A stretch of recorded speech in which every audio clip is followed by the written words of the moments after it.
24년 만에 평양을 찾은 푸틴 러시아 대통령이 김정은 북한 국무위원장과 정상회담을 가졌습니다. 북한과 러시아 한쪽이 침략당할 경우 서로를 지원한다, 이런 내용의 새로운 협정을 맺었다고 하는데요. 어떤 의미가 있는 건지 홍현익 전 국립외교원장 연결해서 짚어보겠습니다. 나와 계시죠? 네, 안녕하십니까? 네. 포괄적 전략 동반자 협정을 맺었고 여기서 이제 상호 지원 조항이 있다고 하는데 이 상호 지원을 어떻게 이해를 해야 되는 걸까요? 예, 뭐 상호 지원이라는 건 군사 지원이라고 구체적으로 명시되지는 않은 것 같습니다. 그러니까요. 아직 그 전문이 공개가 되지 않아서 예. 딱 부러지게 그냥 이렇다라고 얘기는 못하지만 푸틴 대통령이 발언한 거를 보면 양쪽 중에 한쪽이 침략을 당할 시에는 상호 지원한다 그러는데, 예를 들어서 지금 나토 국가들 독일이나 프랑스나 우크라이나에 무기 같은 거 보내잖아요. 네. 근데 그것도 지원이거든요. 그렇죠. 병력 파견을 할 건지, 이를테면 한미 동맹 같은 경우에는 주한미군이 28,500명이 있어서 네. 북한이 침공을 하게 되면 미군이 살상돼서 자동 개입되는 그런 그 결과를 가져오거든요. 그렇죠. 그러나 한미가 동맹이란 건 아무도 부인하지 않잖아요. 예. 그래도 한미 동맹도 자동 개입은 아닙니다. 아, 그런가요? 헌법적 절차에 따라서 지원하게 돼 있어서 만약에 북한이 남침을 하면 미국 대통령은 국회에다가 그 한국을 도와주겠다라고 승인을 받아야 되는 거예요, 원래는. 예. 그러니까 만약에 전쟁이 났는데 여기 주한미군 28,500명이 있으니까 그들이 살상당하면 비상조치로 일단 개입이 되죠. 예. 그렇지만 미국 대통령은 의회의 승인을 받아야 되는 겁니다. 어쨌든 미국의 전쟁권은 대통령이 아니라 의회가 갖고 있어요. 그러니까 한미동맹조차도 자동 개입은 아니거든요. 이번에 그 푸틴 대통령 얘기로 나타난 거는 침략당할 시 상호 지원이라는 거는 일단 무기 지원 이런 거는 할 것이 예상되고요. 또 하나는 지체 없이 지원한다 이런 두 가지 사항에 있어서는 동맹보다는 조금 약한 것 같은데, 그렇지만은 한반도에 전쟁이 났을 때 이제까지는 러시아가 중립 내지는 우리하고도 전략적 동반자 관계니까 남의 일처럼 생각할 수도 있었는데 이제 만약에 한반도에서 전쟁이 나면 러시아가 북한을 도와줄 가능성이 매우 커졌다는 거죠. 러시아의 한반도에 대한 발언권이 굉장히 커졌고 김정은은 적극적으로 그걸 기대하고 있어서 어제 그 김정은이 그 푸틴하고 10시간 이상 같이 있었다는데요. 10시간 이상을 얘기했다는 겁니다. 알겠습니다. 아무튼 그러면 일단 먼저 동맹이라는 얘기를 3번이나 얘기했다는 거예요. 자동 군사 개입으로 이해하는 건 약간 지금 그 과잉 해석일 수가 있다, 이런 말씀이신 거죠? 정리하면 상호 지원이라고 하는 표현을. 그렇죠. 하다못해 북중 간에도 북중도 동맹이잖아요. 네. 북중도 그 침략을 당할 시에 도와준다 이렇게 돼 있습니다. 그 얘기는 뭐냐면은 만약에 중국이 한반도에서 전쟁이 벌어져도 중국이 판단하기에 북한이 남침했다 그러면 안 도와줘도 되는 거예요. 이를테면 지금 북러 간에도 푸틴의 얘기를 그대로 들으면 침략당할 시 상호 지원이거든요. 그렇죠.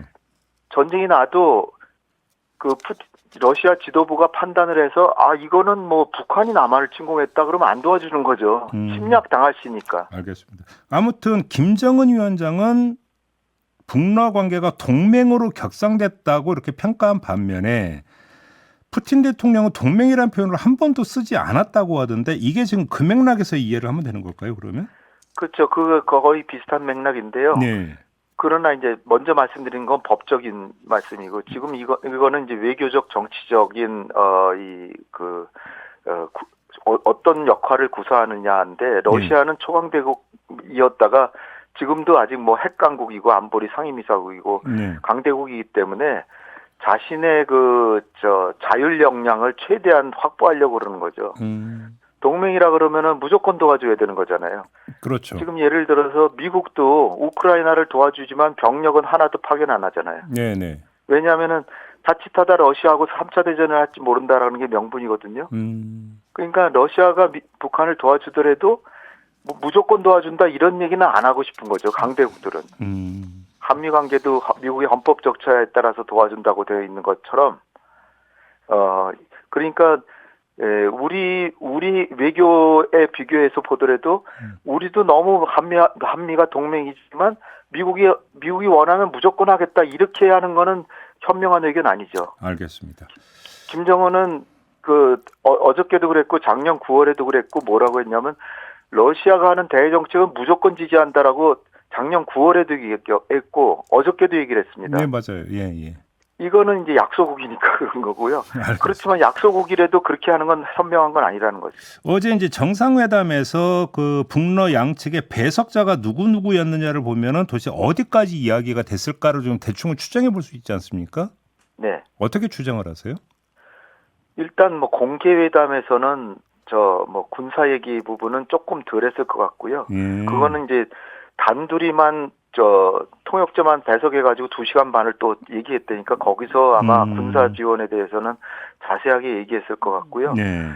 어저께 배석한 사람들이 러시아는 13명, 북한은 6명인데 그렇죠. 북한은 보면 총리, 김덕훈 총리, 윤정호 대외 경제상, 그리고 이제 당 중앙군사위원회 부위원장, 그다음에 최선희 외무상, 그다음에 러시아 담당 외무성 부상, 그리고 부총리 이 정도인데요. 러시아는 뭐 지금 베트남에 가 있습니다. 푸틴은 오늘 예. 벌써 도착했죠. 예. 북한을 방문하고 베트남을 국빈 방문하기 때문에 이 경제 협력이 상당히 베트남하고도 중요하거든요. 그래서 교통장관, 철도공사 사장 뭐 이런 거는 이제 북한의 철도를 현대화시켜 주는데 뭐 좀 도와줄 가능성이 있다는 거고요. 예. 연방우주공사 사장 이런 거는 이제 인공위성 쏘고 이런 거 도와줄 수 있다는 거고 보건장관은 의료협력, 그다음에 이제 천연자원부 장관, 에너지 담당 부총리 이런 거는 이제 뭐 석유 지원 뭐 이런 것이어서 예. 사실 그간의 북러 간의 교역이 뭐 1년에 1억 달러 뭐 그렇게밖에 안 되지만 우리는 200억 달러가 넘거든요.